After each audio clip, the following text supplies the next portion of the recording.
Hello everyone and welcome back to Satisfactory. In today's video we'll be looking at something that plagues most people playing the game in the early game, and that is balancing.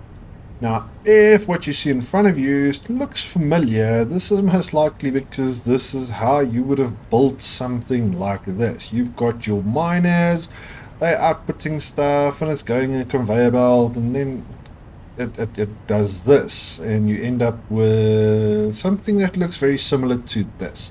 You might or might not actually have a storage container at the start, but you're most likely taking this into a smelter.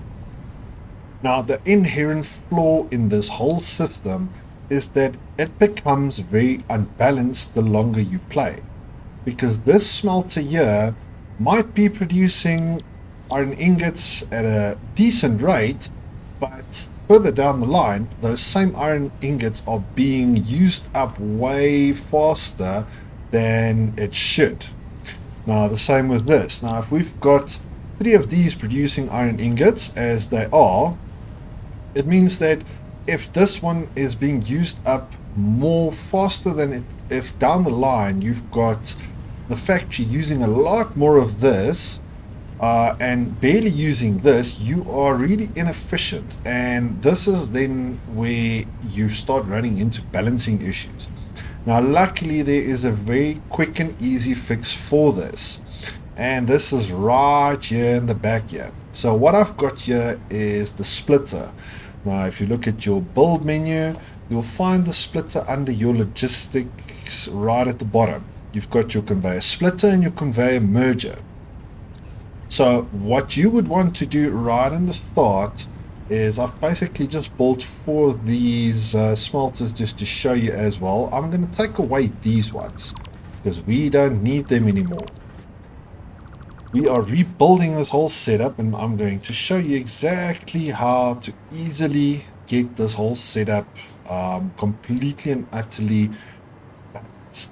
Now what you'll notice here is that I've got a conveyor merger here. So if the splitter is right here, so this is the splitting side of it, and right at the end is the merger side, but we'll get to that.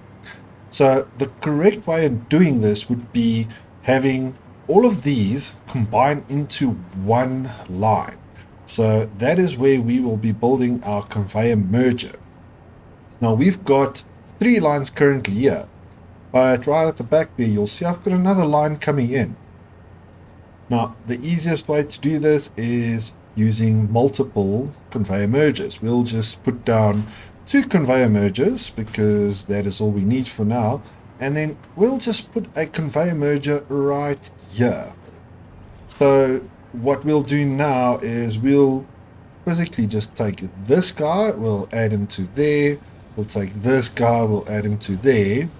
Then we'll take these 2 and we'll add them in there. So let's just, oh, I don't have enough of that. We'll just make do with that for now. So now we've got all of these running in together from all of those little parts into these 2. Now what we will do then is we'll just merge those 2 into this one here. So now we've got all 4 of these coming together into these 2 and then into 1. And then right at the end here, what we'll do is we'll just take that into this one. Now this is where the magic happens. You'll see that it starts splitting off, and as soon as they start hitting, these guys start getting activated. Now the system will self-regulate. Now this is the very nice part of this, is you can expand this in as far as you want to.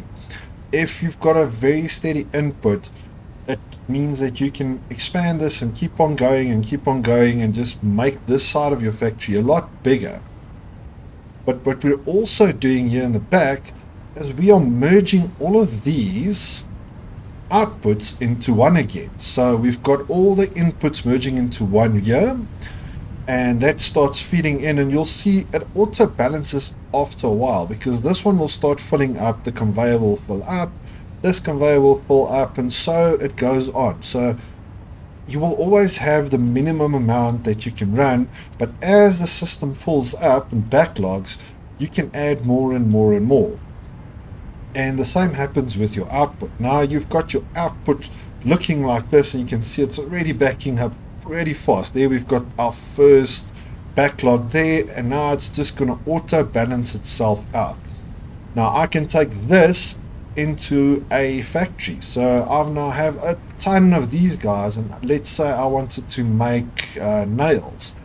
I can just do exactly what I've done here by building all of these splitters and taking, because I now have one output there, I can take these splitters and I can start building a splitter right on this side, and then build my factory and start feeding nails, and basically build exactly what I've done here, just replacing the smelter with the factory itself. So with my production unit from the back here. So let's just look at that.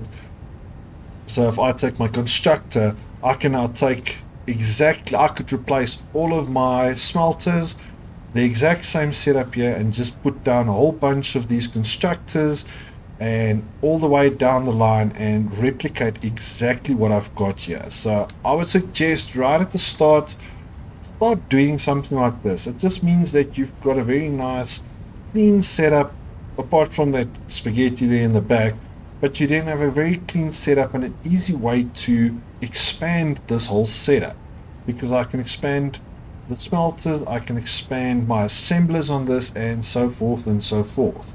So this is a very easy way to do that. I hope this helped you guys, especially guys in the early game that struggle with their factories being very uneven and running out of things. This is really helpful in getting your factory running at optimal.